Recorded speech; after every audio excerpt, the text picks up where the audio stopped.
Tapi kalau sudah debat dengan kita, kalah misalnya, ya udah harus selesai. Tidak boleh lagi mengaku. Kalau dia menang, nggak mungkin menang. Nggak mungkin. Kenapa? Ya karena tidak ada. Sama sekali dalail dari mereka itu tidak ada. Dan saya yakinnya, kalau misalnya nanti saya ketemu dengan Nabi Muhammad gak marah dan akan terima kasih telah menyelamatkan nasab suciku dari orang-orang yang mengaku sebagai keturunanku tanpa hak. Akhirnya saya pikir Kiai Imad ini tidak perlu diajak debat lah. Mungkin levelnya bukan untuk berdebat di forum. Cukup kita roasting lah youtuber aja. Terpaksa saya upload mengomentari tulisan Kiai Imad tentang huruf jar itu. Walaupun nanti agak-agak ya, bagaimana seorang yang sudah mensyarah alfiyah tapi di roasting oleh youtuber dalam fan ilmu nahu. Itu agak menarik ya. Sehingga kita itu bisa ngukur-ngukur calon orang yang akan Rasul mungkin berterima kasih kepadanya ini sehebat apa. Habib Lutfi sangat besar. Beliau ini salah satu ulama yang sangat merah putih, sangat NKRI. Hipki 21 ini agak mahal ya. Ada yang bilang 28 juta, 39 juta. Tapi biasanya kalau mahal begini itu nggak langsung teler ya. Nggak tahu, saya juga nebak-nebak juga ya. Biasanya yang langsung teler itu yang oplosan, ciu, campur autan gitu ya. Gitu ya.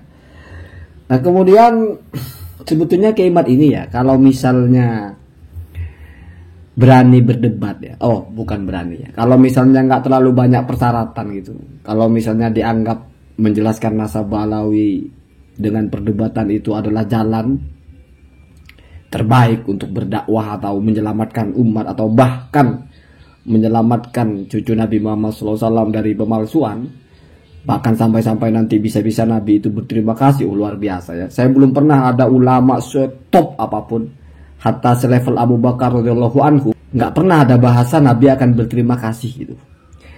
Padahal Sayyidina Abu Bakar itu ia menyelamatkan Rasulullah. Sayyidina Ali ya juga berani menggantikan dirinya di kamarnya Rasulullah ketika akan dibunuh oleh orang-orang. Itu kok mereka nggak terucap ya akan berterima kasih ya. Tapi ini ada orang sekarang kok keluar narasi itu. Tapi saya tidak tahu soal hukumnya bicara itu. Tapi saya kira ya wallahu a'lam ya. Apa maksudnya bicara seperti itu? Nanti Nabi akan berterima kasih. Hebat sekali ini ya. Gimana kalau dibalik? Berarti Nabi nanti akan marah dan memaki-maki kepada si Ali Jum'ah itu. Karena sudah mencelakakan, karena Kiai Imad kan yang menyelamatkan, jadi dia yang mencelakakan gitu, artinya mendukung pemalsuan gitu. Seram sekali ini ya. Tapi saya masih penasaran, ini beneran sama nggak sih ya? Kalau dari tutup botolnya agak sama gitu, angkanya juga sama 21 terus bacaannya Hipki, tapi bisa aja palsu ya, bisa aja nggak asli kan. Sekarang kita banyak yang oplosan, karena tas-tas mahal itu kan kadang-kadang kan nggak asli gitu. Mungkin ini es teh manis kan bisa aja ya, atau mungkin nemu botol terus diisi kan bisa aja begitu. Kenapa? Karena ini kan belum dites DNA juga ini asli apa enggak ini.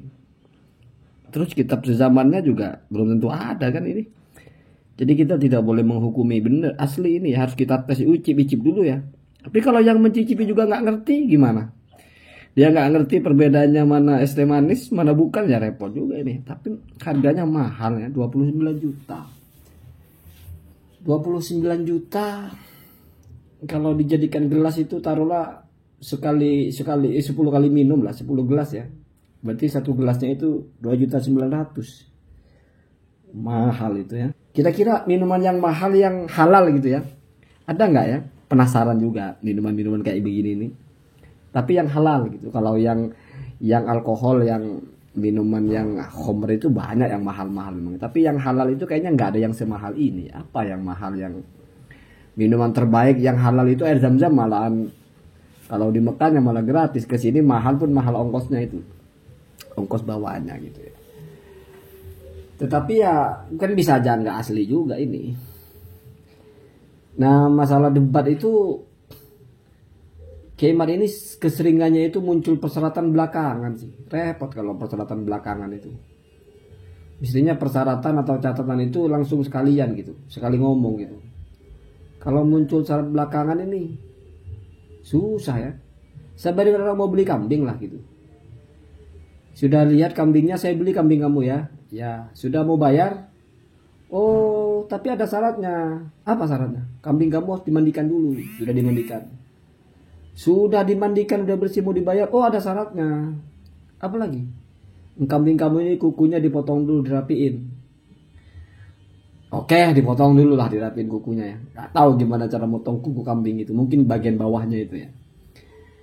Setelah itu udah ini udah selesai. Oh, tapi kambing kamu ini harus dipotong dulu bulunya, dipotong udah. Udah selesai semua. Masih aja belum selesai, belum terima gitu. Kenapa? Kenapa lagi nih, Pak? Ini kambing kamu ini harus bisa ngaji dulu. Waduh. Harus panggil orang yang bisa ngomong sama semut ini kalau mau ngajarin ngaji kambing, Pak. Ya panggil lah. Itu kira-kira apa yang terjadi, Pak? Berantem, Pak, kalau begitu, Pak ya. Berantem gitu ya. Jadi kalau persyaratan kamu muncul belakangan, mana munculnya nggak ada ukurannya lagi, tiba-tiba lagi. Berantem, Pak, kalau begitu. Kecuali sudah berbicara di awal. Saya akan begini dengan syarat begini, selesai. Enak kalau begitu. Ini tiba-tiba tempatnya harus begini. Sebelumnya perwakilan tidak mewakili, tertutup terbuka tempatnya. Nah, nanti kalaupun sudah dipenuhi itu, ada lagi persyaratan yang lain. Semua yang berdebat kepala harus ditaruh dalam air. Yang nggak bisa ngomong, Pak, ya kan langsung kalah gitu. Apalagi kalau sejak awal sudah berpikir seandainya mereka kalah, mereka siap mengakui. Tapi seandainya mereka menang, tidak mungkin. Oh. Agak repot. Ini agak lain ini ya, agak lain ya. Kayaknya kalau kita bicara hal-hal seperti kehidupan kita sehari-hari ngomong dengan orang seperti ini, kita berselisih tentang satu pendapat terus kita ngomong gitu. Oke, kita berdebat. Kalau kamu kalah, kamu harus begini. Tapi kalau kamu menang, itu nggak mungkin. Diajak debat nggak mau. Ini syaratnya, itu syaratnya. Oh. Kayaknya diamuk ya kalau begitu ya. Tapi ya namanya kita orang-orang sabar ya, Pak. Akhirnya saya pikir Kiai Imam ini tidak perlu diajak debat lah. Mungkin levelnya bukan untuk berdebat di forum ya. Cukup kita roasting lah YouTuber aja mungkin ya. Nanti ya terpaksa saya upload mengomentari tulisan Kiai Imam tentang huruf jar itu. Walaupun nanti agak-agak ya, bagaimana seorang yang sudah mensyarah alfiyah tapi di roasting oleh YouTuber dalam fun ilmu nahu. Itu agak menarik ya. Agak menarik itu, dinantikan saja ya. Dinantikan saja sehingga kita itu bisa ngukur-ngukur calon orang yang akan Rasul mungkin berterima kasih kepadanya ini sehebat apa, sekeren apa sih orang ini sampai-sampai dia yakin nanti Rasul akan berterima kasih kepadanya. Luar biasa ya. Allahumma